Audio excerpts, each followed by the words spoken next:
History is the story of mankind's greatest achievements.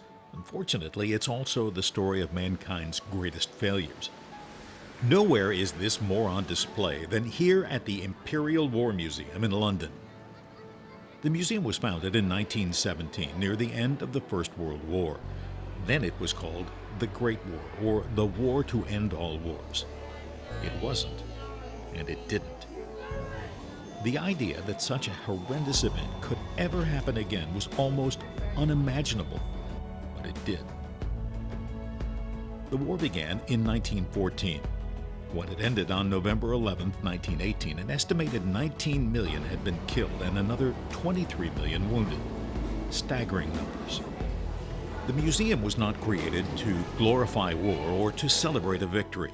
It was conceived as a way to honor the fallen and those who answered the call, but also it was conceived as a way for people to reflect on the trauma and the waste of war. The museum has been in its current location since 1936, when it moved into the old Bethlehem Royal Hospital on Lambeth Road near the south bank of the Thames. It was originally called the National War Museum, but that was changed to the Imperial War Museum in order to better reflect the courage and sacrifices of the peoples from the then far-flung British Empire. The museum is open every day from 10 to 7, except Christmas Eve, Christmas Day, and the day after.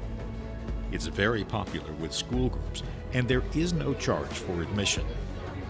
The museum has been expanded and renovated several times, and now includes galleries dedicated to the Second World War as well as the War on Terrorism. A new exhibit dedicated to the Holocaust is the latest addition. The museum is the umbrella organization for several other museums, including the Cabinet War Rooms, also known as the Churchill War Rooms, on Whitehall, and the cruiser HMS Belfast, permanently docked on the Thames. It also oversees museums in Manchester and Duxford in Cambridgeshire, commemorating the role the RAF played in the Battle of Britain and throughout the Age of Flight. Visiting a place like the Imperial War Museum reminds you about the glory and the horrors of war. It recalls the great courage and the great suffering that people endure in time of war, and how important it is to find ways to peacefully resolve disputes.